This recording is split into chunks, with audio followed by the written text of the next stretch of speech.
Alrighty. Music has always been a very big part of the Danny Boyle film experience. This film is no different, and it's interesting because we have such a powerful story, but it's a very small story to a certain degree. And so, what was Danny's agenda in trying to give a certain sound to 127 Hours? First of all, I think this is the first movie I read the whole script for. I read the whole script even before the shooting, and then so it was in my mind going. And the idea behind the music is, as usual, it should be predictable in a way, and it should drive the movie. At the same time, not being bombastic on the sound.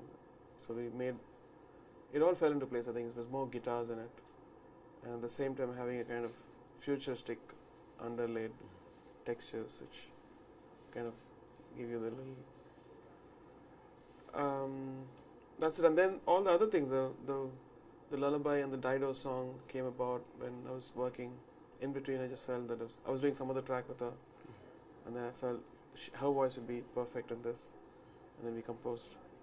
She wrote the lyrics, and it was a tune of "If I Rise," which Danny loved in the beginning. It's amazing how you give quite a voice to Aaron's story, so to speak. Yeah. And I'm curious, how did you approach all this? I mean, in your mind, do you already hear certain instruments prior to scoring, or did you make a decision? This is what his voice should be like.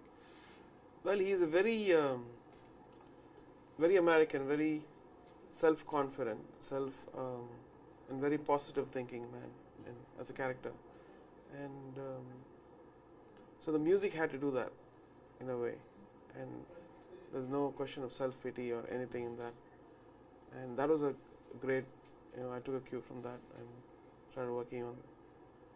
And whenever we went into that zone, Danny would say, "No, let's go."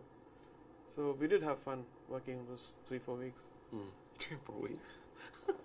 How do you avoid that sentimentality? Because even though there's some very lush melodies in the film and mixed in with some of the more techno and more contemporary music as well, how do you not make us give us the cue? Oh, you need to cry here.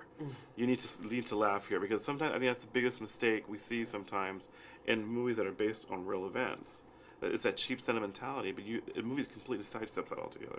I think it's Danny's vision. That's the way, and there's a character also. The character demands that, I guess, and that's the only way you feel good about the whole movie. And it's probably a lesson for every person when they watch it. That's the way to take life, rather than having self-pity and crying over endless problems.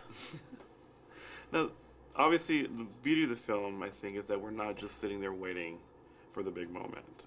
We get a chance to kind of see Aaron as a human being, and to kind of see the world we live in a little bit too. It's interesting how we get little windows into our daily lives mixed in with this one particular man's story.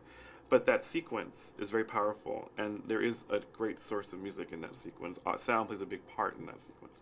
And I want you to talk a bit about just putting that together, all these elements. Well, when there are two big sequences in it, like a lot of big sequences, but this two, one is when the flood comes in, and then he's elevated, and then he is free, and then in the end, of course, when he cuts off his arm. So what we wanted to do was, and also in the beginning, there is a theme which goes dun, dun, dun, dun, dun, dun, dun, dun, dun. And that starts slowly, and then it becomes big, very big in the dream sequence, and then that's played with a lot of thinning out in the end. So in the end, actually, we had to be very careful about every note, so it doesn't make you feel that yes, he's gonna cut his arm, not that way, but making it very human and personal in a way, and that took a lot of time. So adding tracks, subtracting tracks, and then even till the last moment, even after the mix was over, we went back and pulled out some stuff. I just love the ending, because for anything, I know these films are meant to be inspiring, but this one felt operatic at the end. I mean, you see all the elements of him getting out of the canyon and being taken away, and that could have been like the grand Baroque open. In fact, I tried a bit. I just didn't want to rule out any kind of thing. We tried all kinds of stuff. We tried a strings thing, and finally stuck to what is there.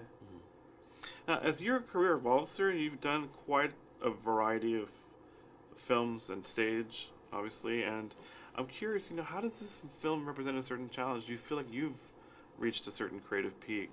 This is not your typical film experience, and so I'm curious, what was it like for you?